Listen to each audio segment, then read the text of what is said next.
and trying to prove a point. A lot of times when people want to tell me about all these people they hate, like, that racist old guy telling me about how he hated Mexicans, and, well, a lot of people in my life telling me that they hate people. A whole group of people, because one of them did something bad to him once. Well, that don't make no damn sense to me.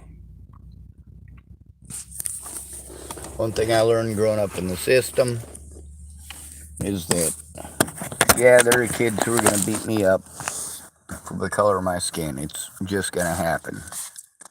But also, not every black kid that I encounter is going to beat me up for the color of my skin. Most of the kids who did stupid stuff like that, it was their first or second day there.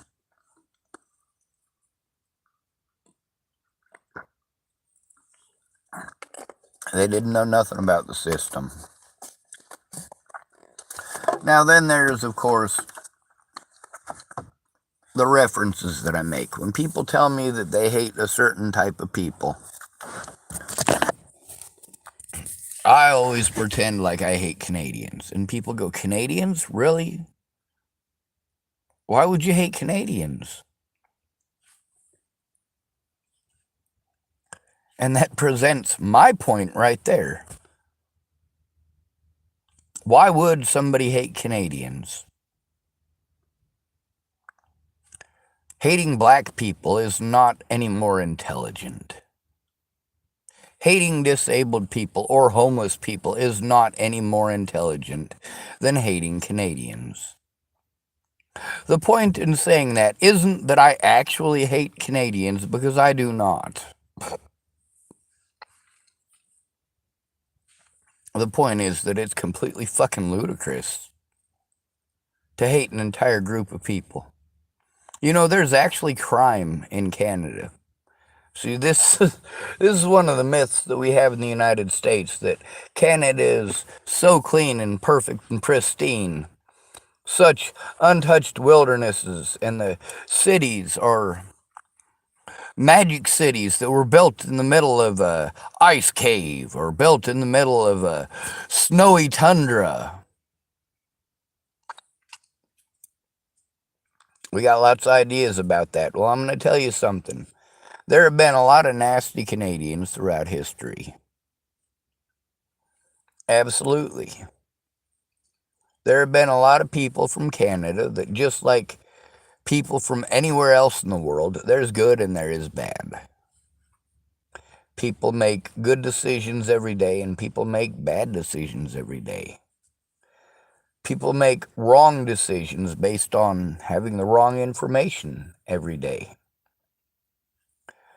For most people, that lack of information is from a lack of communication, and not on the part of the victim, mind you.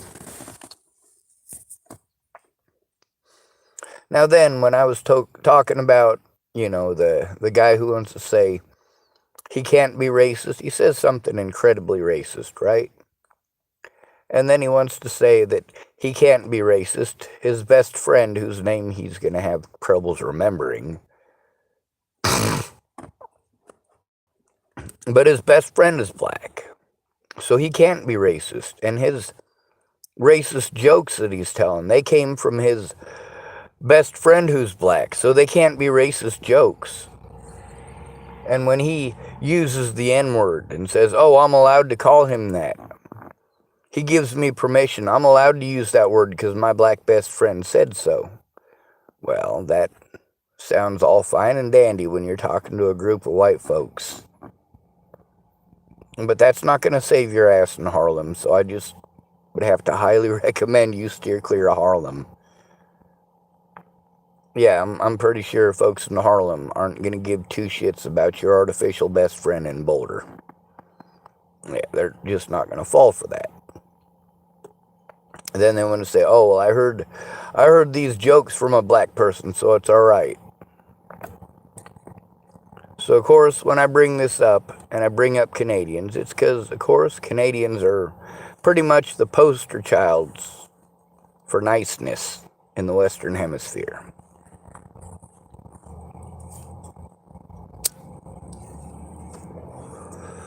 Now, bringing up people in wheelchairs, this goes along with both of those situations. My black best friend and the jokes, and of course the Canadians as far as when it goes to hate, and of course being the poster children. Who are the poster children for the disabled? People in wheelchairs. Very specifically, people in wheelchairs. You can see that somebody in a wheelchair has a disability. You know they got a disability, they're in a wheelchair. If someone wants to fake having a disability, they'll usually try using a wheelchair because people can see the wheelchair.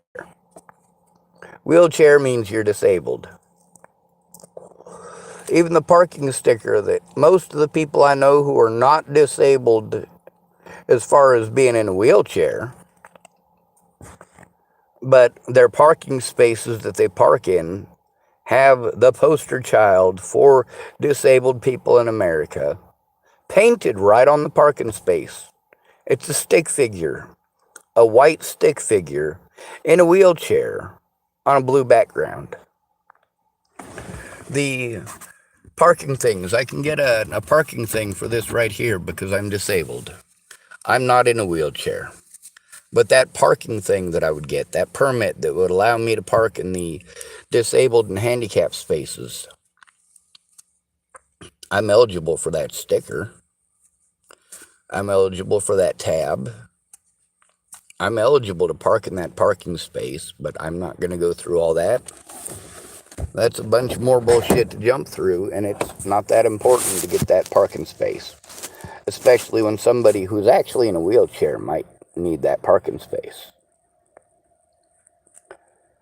People who have worse mobility issues than me might need that parking space.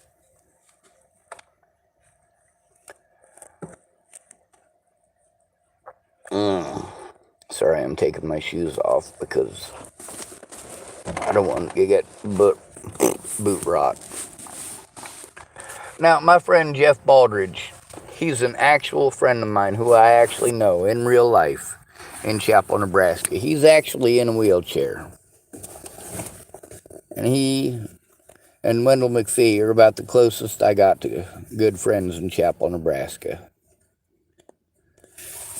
Well, in Dallas, Richmond.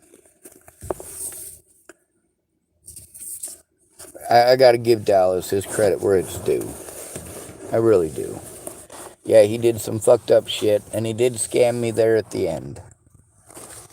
But he admitted to scamming me. He admitted to what he did. And then he did it a second time. But that's neither here or there. I didn't realize that he had gotten $400 from me for car insurance. And then he had gotten $400 from his dad for car insurance after telling me what he had spent the money on. Most of it was for the kids. Not all of it, but most of it. When he asked me for more money, because he had been honest with me about what he spent the money on, and because I needed a safe place for my stuff, yes, I paid him. Now let's get back to Jeff Baldridge. I know a lot of really bad jokes because of Jeff Baldridge. Bad jokes about people in wheelchairs. And I do tell some of those jokes sometimes on my YouTube channel or on my Facebook. I do find those jokes to be completely tasteless. So why do I tell them? Because of our poster children. Well, you've got that token black friend, or you want to pretend that you do, that makes it okay for you to be a racist asshole. Jeff Baldridge is going to listen to that. He's going to recognize where I got all of those jokes, and for him, it's not insulting. But for a lot of people in wheelchairs, it will be. You're making fun of their disabilities, or rather I am at that point. But these jokes are okay. These jokes are allowed. But it is making fun of somebody's disability, much like many people do to me over Asperger's.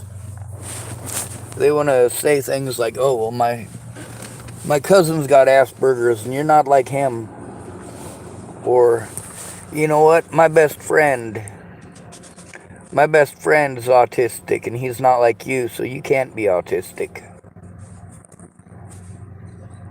Or, like I was saying earlier with everybody, when they find out I have a Tourette syndrome, they want to tell me about their best friend, Twitch, who has Tourette syndrome. And then they're going to tell me about their best friend, Twitch. So they got a best friend named Twitch who is black, who they call the N-word because they have permission. Either that or you got a lot of best friends. Well, if you do have a lot of best friends like that, man, more power to you. If you got good friends like that and you got more than one of them, if your friends are so spectacular you can't pick one that is the absolute best, the one that you would have be your best man at your fucking funeral. That's right, I said funeral. So you got a relative or a best friend of yours who's got Asperger's. Those two guys yesterday, one of them said that his best friend had Asperger's. Another one said that he was familiar with Asperger's because he had a friend with Asperger's that he grew up with, and also he had a relative with Asperger's. And, you know, we get to hear this stuff all the time. All the time. A lot of the stuff that we get told about black people in Chapel, Nebraska. These people in Chapel, Nebraska want to blame everything on blacks and Mexicans, but it's not just blacks and Mexicans. Everything that they blame on black people, they also blame on homeless people. Everything. Everything that they blame on Mexicans, they also blame on homeless people. Everything they blame on lazy people on welfare, they also blame on homeless people. Everything that they blame the Jews for, they blame on homeless people as well. These biases are not just held by a few select nut jobs or nut job groups like the KKK. These biases against the homeless are held by the entire nation. The entire nation.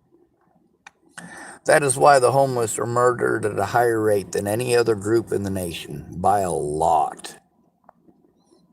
Per capita, compared to the second and third place groups, given if they had equal number of peoples. Well, maybe you'll do the math, maybe you won't. But here's the numbers. In 2019, we had a much lower population of homeless people. In 2019, we had about 500,000 homeless people. That's 500,000, or claimed to be 500,000 here in the United States. The numbers are actually closer to 4 million, but we're going to go with these conservative numbers because we're trying to be nice to the establishment that's fucking us. So, 49% of those killed by police in 2019 were homeless, out of a population size of 500,000. Now, out of a population size of 60 million, that's the population size for both disabled people and black folks in 2019. 51% of those that were killed by police, and we're going to have this argument in a second because you're going to say, oh, that's 51%. That means that they're a larger number. Sure, they're only 2% higher than the homeless, but 60 million people. All right. The disabled have a population in 2019 of 60 million, and only 51% of those killed by police in 2019 were disabled. 22% of those killed by police in 2019 were black. That's less than half as many black folks that were killed as disabled folks, and also less than half as many as homeless folks. Now, when you consider that 500,000 goes into 60 million 120 times, well, when you do the math on that, you soon realize that if there was an equal population size to black people or the disabled, there would be over 48,000 homeless people killed per year by police alone. 48,000. And you want to pretend like this is an insignificant number. You want to pretend like we deserve it because you can't blame things on black folks anymore. It's against the law, or it's not politically correct and people won't like you. People won't like you if you're racist towards black people and blame black people for everything anymore, so you got to take it out on the homeless. People won't put up with you being a racist towards Jewish people anymore. It's not politically correct. People don't want to hear it. But you can still say those things and take it out on the homeless. The solution for the KKK, if they want to go take out somebody who's Jewish, they want to go abuse somebody who's Jewish, they just pick a homeless Jew. Problem solved. If they want to go beat on a black man, they just go pick a homeless black man. Problem solved. BLM don't give a shit. They're homeless black men. They exist only in statistics. When it comes to telling the stories of those homeless black men, BLM doesn't give a shit. Meanwhile, the majority of those killed by police in 2019 who were black were homeless. The majority of the disabled who were killed by police in 2019 were homeless. There are more hate crimes committed against the homeless in America than all other hate crimes combined against all other groups. Times 5. Times 5. And that's not counting police interactions.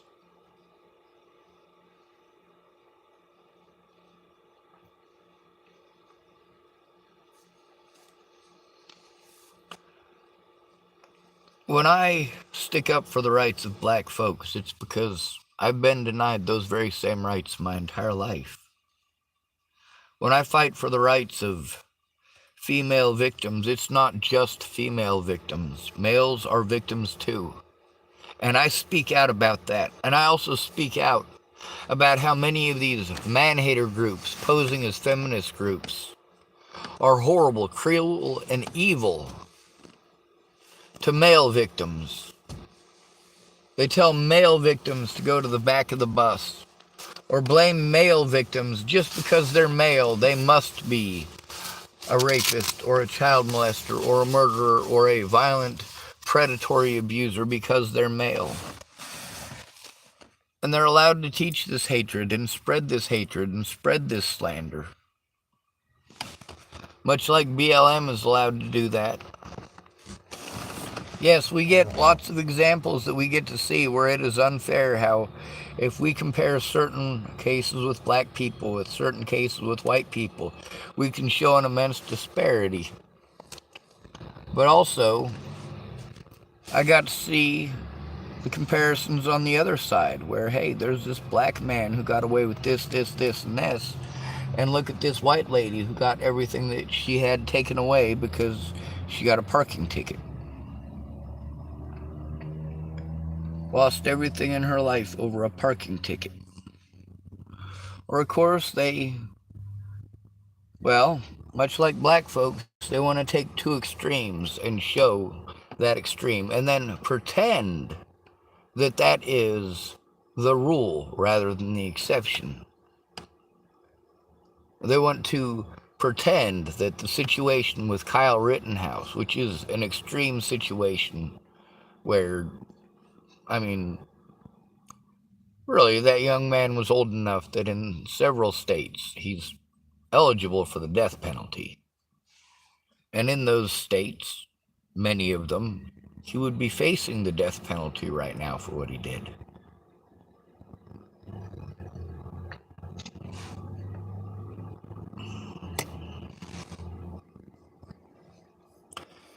And then there's, of course, the situation with Cyntoia Brown. Thank goodness she's out. She should have never spent a day in jail, and I think we can all agree on that. She's a victim. But also, BLM made a big deal about her and ignored about 50 similar cases where it was white girls who were locked up. BLM didn't want to speak out for the victims. They only wanted to speak for the black victims.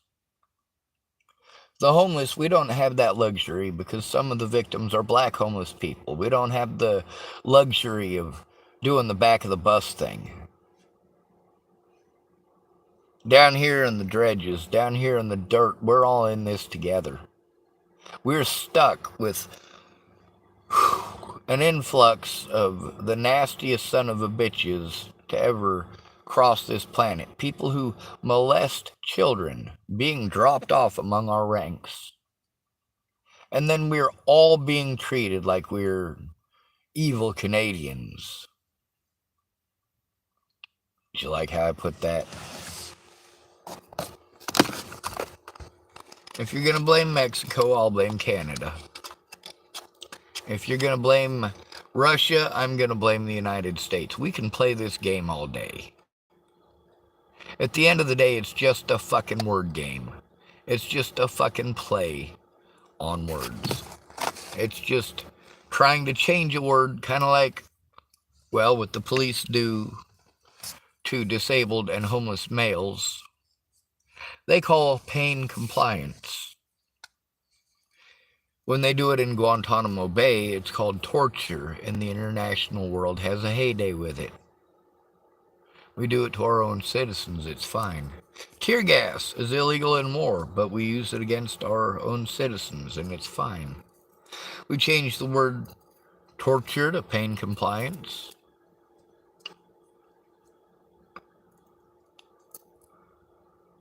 Or crowd control. Is Jeff Baldridge likely to get pissed off about me telling wheelchair jokes? No, all of the wheelchair jokes I know I got from Jeff Baldridge. When I tell those jokes, it's for the same reason. The same reason as saying that I hate Canadians when I really don't.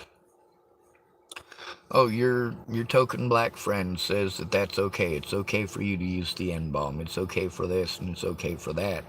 Well, if you're in a wheelchair and you're going to tell me that, well, I'm going to start beefing on your wheelchair.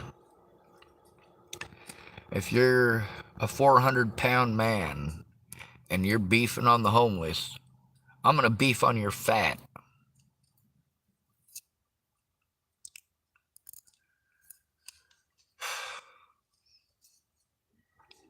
If you're going to beef on disabled people or the homeless and you got a stuttering problem, I'm going to beef on that. I'm going to give you a taste of equality and you're sure as shit not going to like it. My dad wants to whine that I've been mean to him. I was mean to him last week. No, I wasn't. That's not mean. To give somebody back a taste of their own treatment is not mean. That is a fucking life's goddamn lesson. If somebody wants to run around, starting on the playground as a little kid, runs up and punches that little girl in the head, pushes her down, daddy tells that little girl, or mommy, one or the other, tells that little girl, oh, well, he only did it because he likes you, and that little boy gets away with it. Right? There's no consequences for him. So then he does the same thing the next week to another girl on the playground. Half a week after that, he does it again. A couple days after that, he does it again. The day after that, he does it again. The day after that, he does it twice. The more he gets away with it, the more comfortable he is with doing it. And then, of course, when he gets to college, wants to go out and do that to some homeless people, and one of them sticks his nose to the side of his face. Well, then he's learning his fucking lesson. Now he knows what it fucking feels like to get fucking socked in the head. Now he's gonna think about it the next time that he decides that he's gonna go punch a little girl. he's going to remember that having his nose set by a doctor in a hospital hurts worse than getting it broken. Yeah. Woohoo! Go Broncos, right?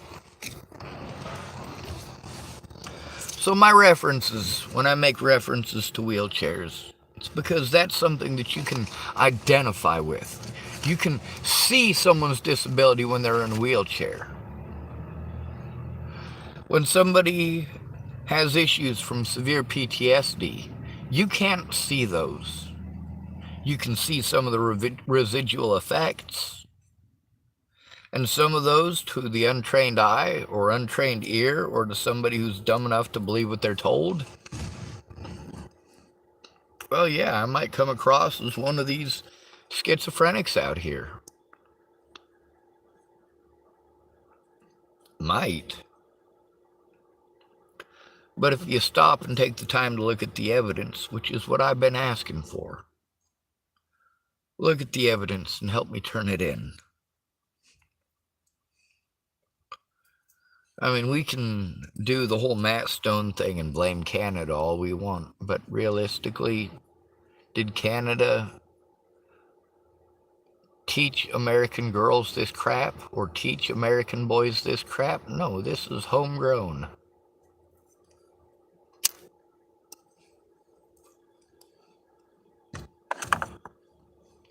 We did this.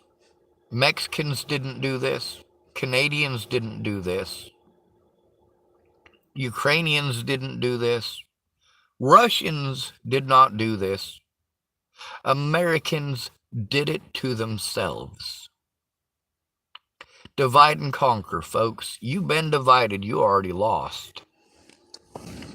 Numbers alone confer no advantage. We got to see how a little bit of preparation and timing with Eric Harris and Dylan Klebold turned into a pretty big fucking mess in a lot of bodies, including their own.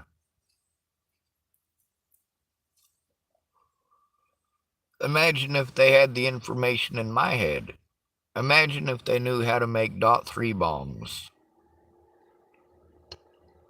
Imagine if they knew how to make sugar rocket paste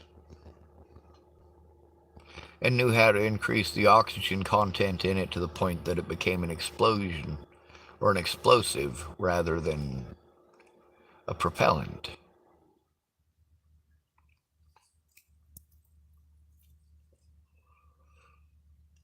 If they'd have watched 10 videos from the King of Random on YouTube, they could have killed everybody in the whole school in about 5 minutes. Thank goodness they didn't.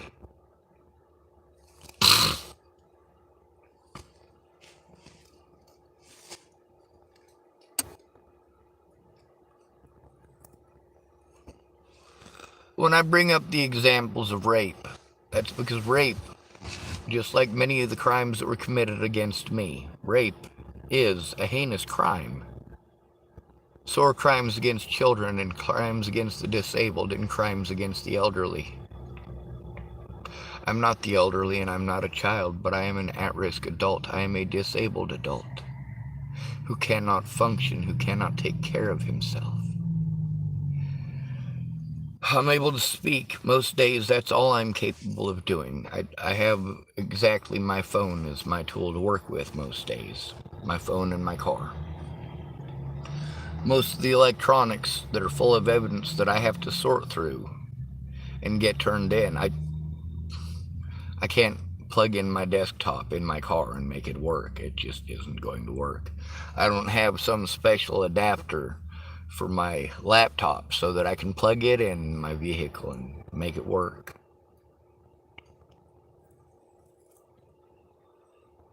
Because of the severe nature of my anxiety now, after long term having to go through this, I'm lucky I can speak most days. When I get on here and I make one of these videos, 100% of the time, it's to get help. 100% of the time. It's just a matter of help for what? And that's entirely the wrong question to ask. The question to ask is for who? Or for whom? And that's where we come down to the very end. The very end of my videos when I say no victim left behind. That is for who? It is for the black victims. It's for the white victims. It's for every color of victims. It's for every size of victims, every shape of victim, every religion of victim. It's for the homeless victims and the child victims. It's for the elderly victims.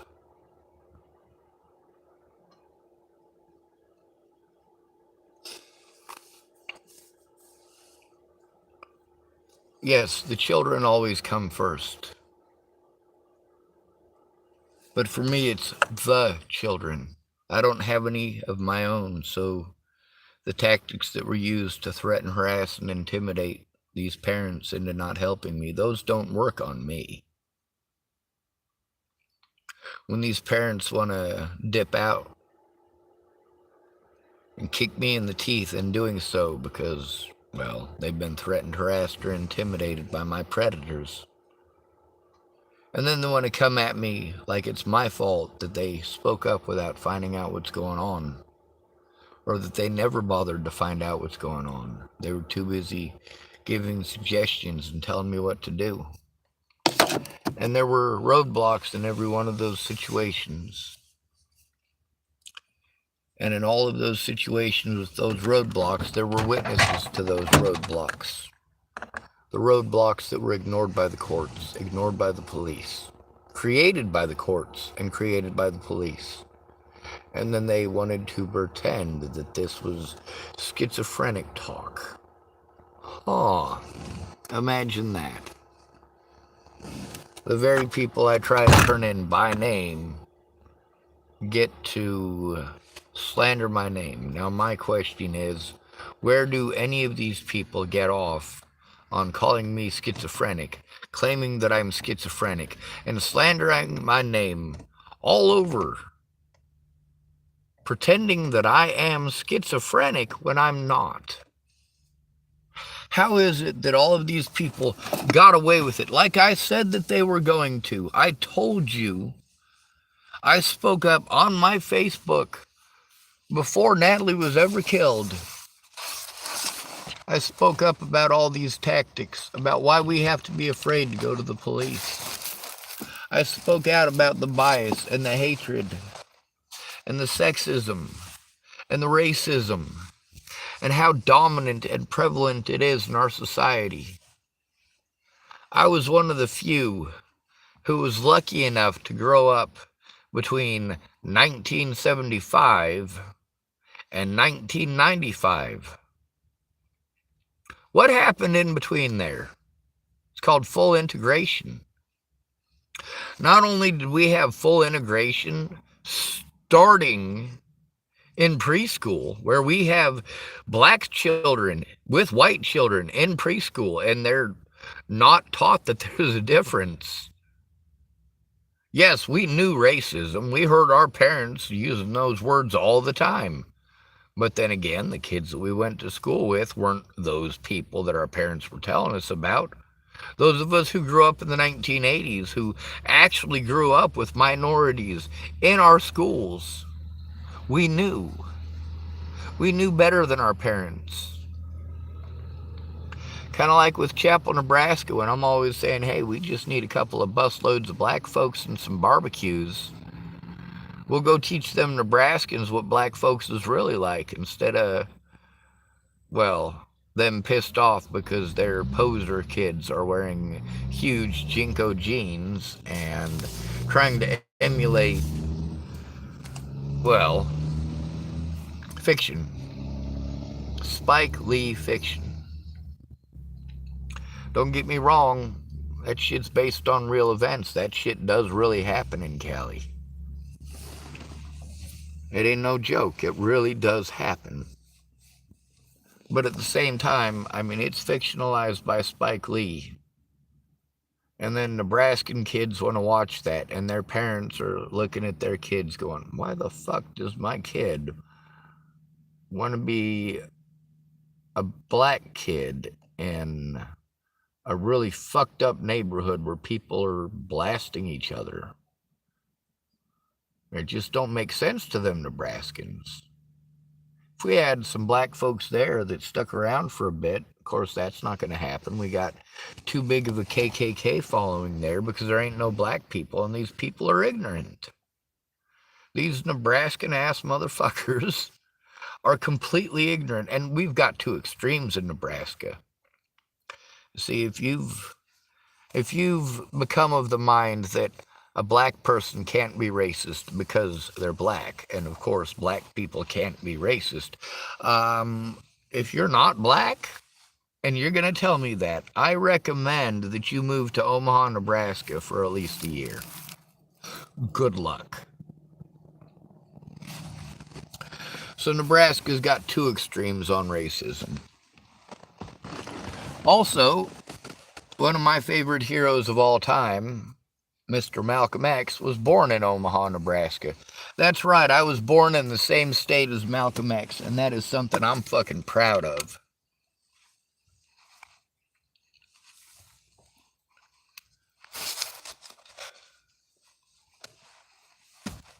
Malcolm X was a little bit different, though. The reason that I like Dr. King better is because Dr. King preached peace. He still shot at people. That's right. Dr. Martin Luther King Jr. not only owned a gun, he did fire it at white supremacists. It did happen.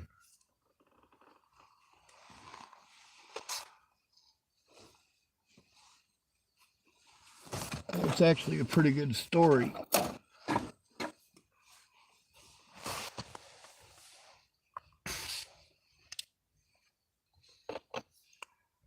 When people want to tell me that they hate Mexicans, I pretend I hate Canadians. When people want to tell me about their token friend Twitch with Tourette syndrome, or their token friend N-word, apparently, because they're allowed to call him that, because they have permission. Did you get a note signed by your token black friend that it's okay to use the N-word? Did you get a note from your token friend with Tourette syndrome to call him Twitch?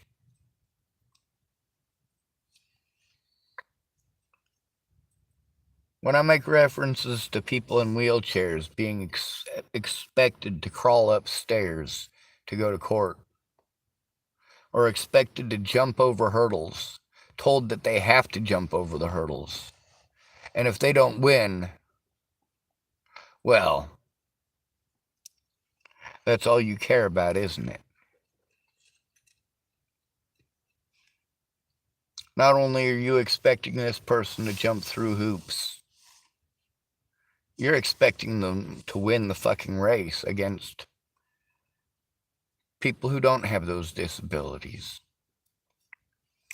You're wanting to, basically, the equivalent with me would be putting someone in a wheelchair up against world-class athletes.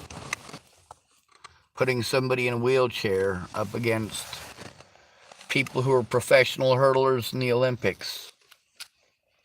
The reason for that is because many of these youngins, and this is also the reason why the generation after us is so screwed up, these youngins got this access to the internet. And the internet it's troll central.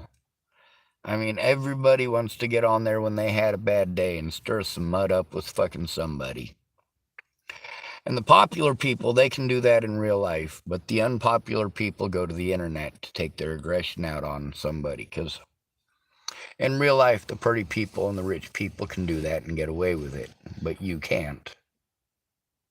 You'll get in trouble. But if you do it in a video game, I mean, who gives a shit? If you do it on Facebook or YouTube with your fake account, I mean, who's going to bother with trying to bust you? Yeah, they can find your fucking numbers and come find you immediately if the FBI wants to.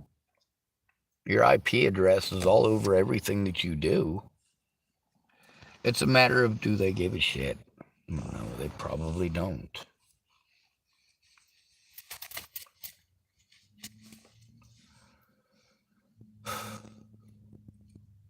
The thing I keep telling you all about black people and having a barbecue in Chapel, Nebraska, it's the same thing that I'm asking for when it comes to people who are disabled. Get to know us. Find out who and what we are. Don't judge us based on a group thing when you don't want your group to be blamed like that. You can go back through my Facebook and my YouTube and you can see prime examples of me doing back to a particular group what it is that they're doing. You also notice that I have to word it differently and much nicer, because if you take a meme that's typed about men and you change one word in it, you change the word men to women, you're looking at a Facebook ban. Now, since one day I saw the same post up 6 different times, I tried a whole bunch of different ways to have it removed because it was sexist.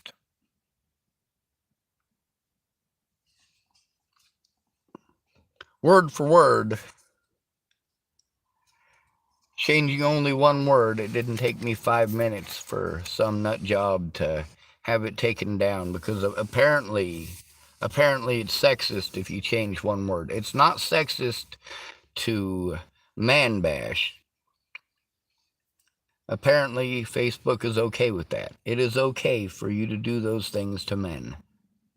Their algorithms will allow it. Their algorithms will not allow you to do that to women. When I rail against the women that I do, it's not all women. All women in the United States are taught to be that way. They're taught that that is the way that things work, and that is how you get what you want. I'm also thankful for the women who don't do that, although there's quite a few women recently who I gave credit and praise because they don't do stuff like that, and turned out they do things like that. In my situation, I can't blame any one group. I can't blame any one religion or any one skin color. I can tell you the religious group that came at me the hardest and the meanest, the most cruel and the most Satan-like, was the Christian community. Also the most complacent people through all of this. As far as supporters, the most complacent were the ones who claimed to be Christian.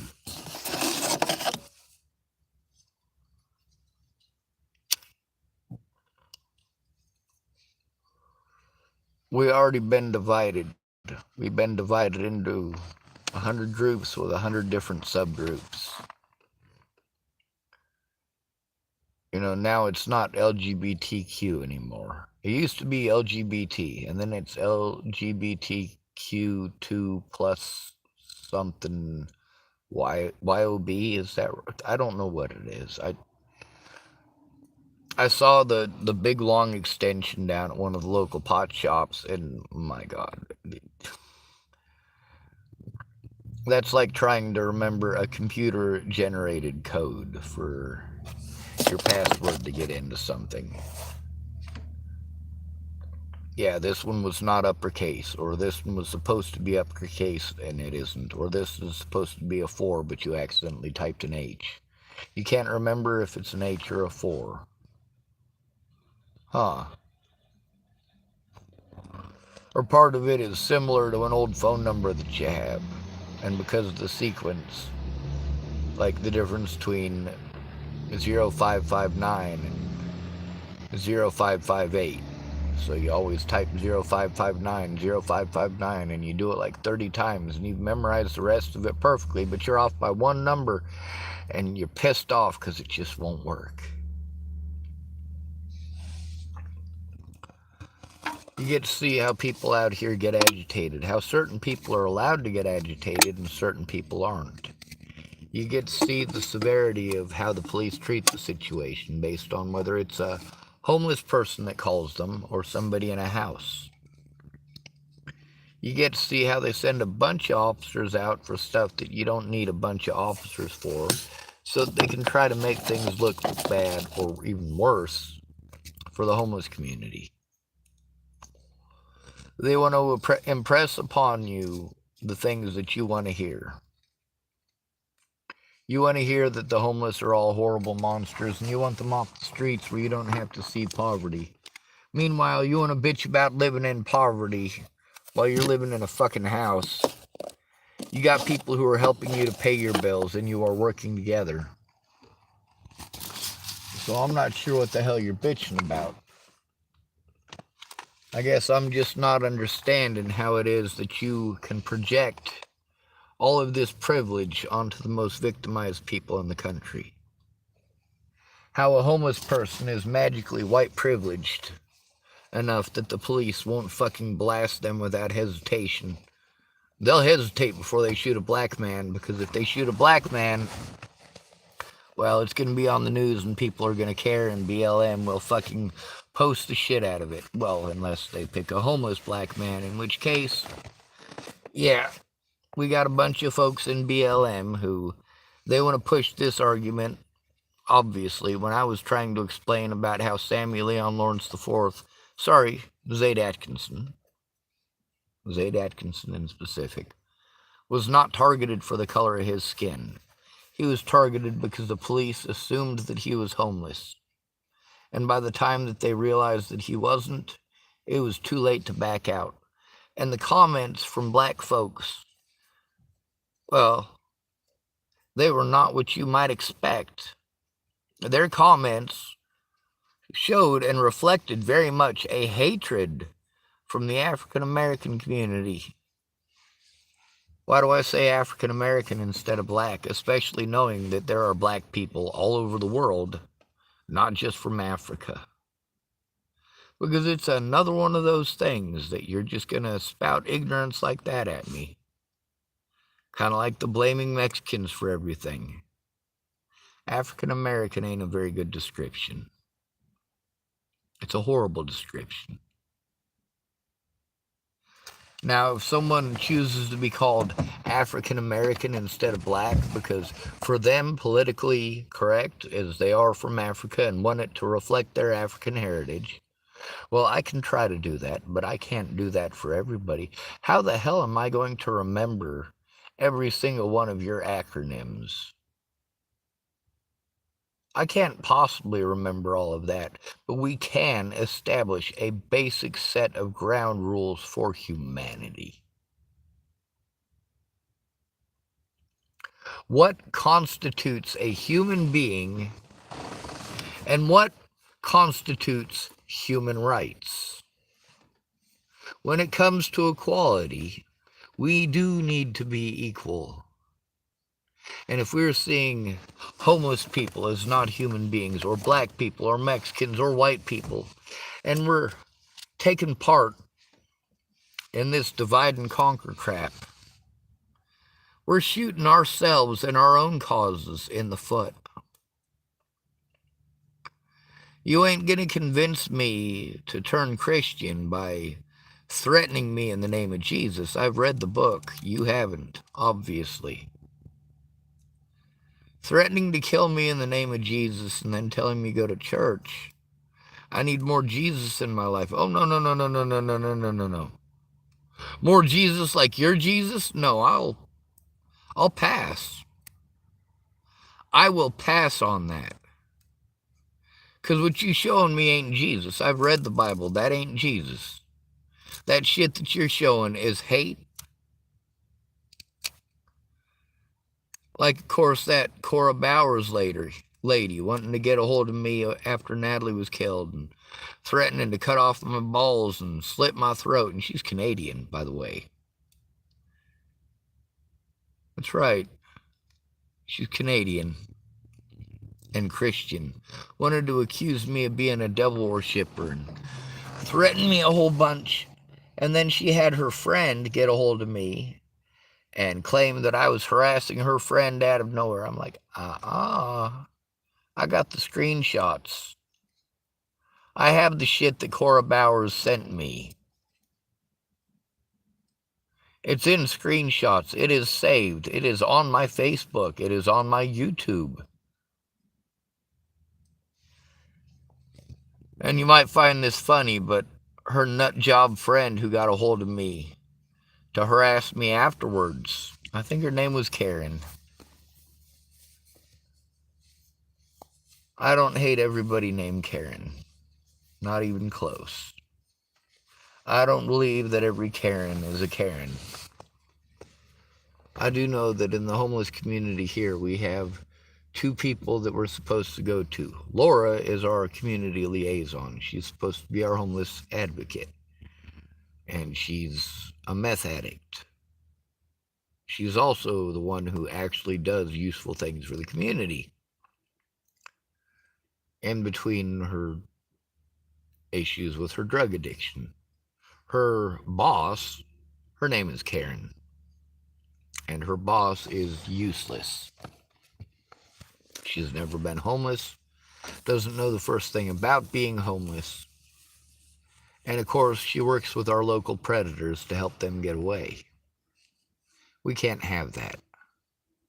She also wants to play victim after committing a crime, after knowingly, willingly, and intentionally trying to create a safety issue for me. And she did create that safety issue for me.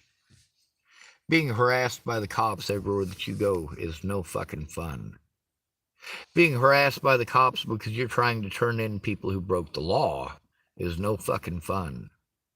Being told by BLM that you can't be a victim because of your skin color, you need to go to the back of the bus. Being told by Me Too that I can't be a victim because I have a penis, I need to go to the back of the bus. Being told by religious folks of every sort that their religion is being abused more than this people or that people. Oh, Muslims are more abused than Christians. Actually, you're right. You're absolutely right. Especially in this country. Yes, Muslims are treated far worse than Christians, and primarily by Christians. But I can also name for you most of my Christian predators, and also the manipulation tactics that they were able to pull on me by pretending to believe in this just and mighty God who loves us all. By putting on a good game face when it comes to religion. But then, of course, when it come time to show your Jesus, to show you're not full of shit, every one of these people crumbled. Every one of these people folded like an accordion. And then, of course, these people want to use their kids to hide behind after they do something fucked up. Well, guess what? I am worried about your kids. I'm also worried about a lot of other people's kids. So if you want to dip out and put everybody's kids at risk, that's on you. I'm not going to keep it a fucking secret. I'm not going to keep your name a secret. I'm not going to keep your involvement a secret. There are too many lives at stake. There are too many people who didn't do anything wrong, who are being victimized, for me to listen to you telling me that I need to put everybody else and their kids at risk over yours. Are you fucking kidding me? No. If you were a loving parent, a good parent, a decent parent, and people were threatening your kids, you wouldn't try to keep it a fucking secret. You'd speak out. And that was the first clue with most of these people that they were gaslighting me.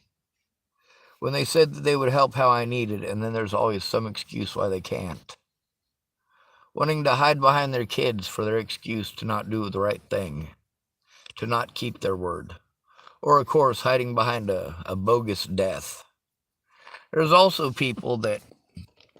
One lady told me that she couldn't help me because somebody that she knew died, and it was somebody who was really important to her, and so she posted up about this important person because I was letting her know I didn't believe her. So she posted up about this important person who had died, and it was somebody who had died. And that person's family got a hold of her on her Facebook and said, would you please take this down? You didn't know her. We don't know who you are. She didn't have very many friends. She's not in any of your photos. You're not in any of hers. You two didn't know each other.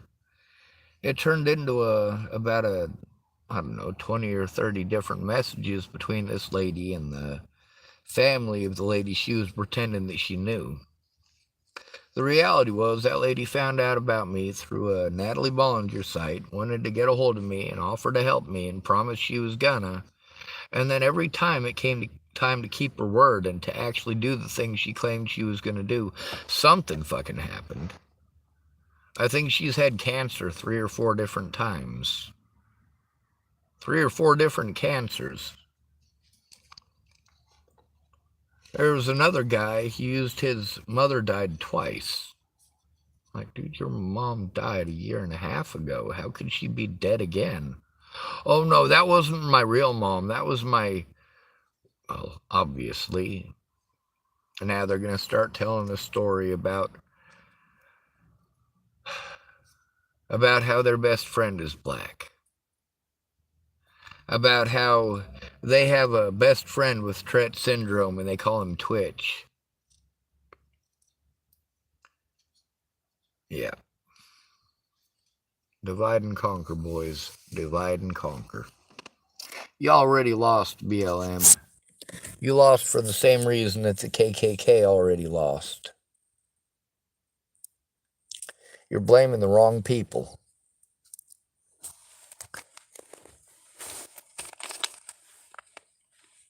Anyway, it's good to be rid of you. Thanks for coming to visit. Stay out of trouble or don't get caught. Remember, you are your brother's keeper and no victim left behind.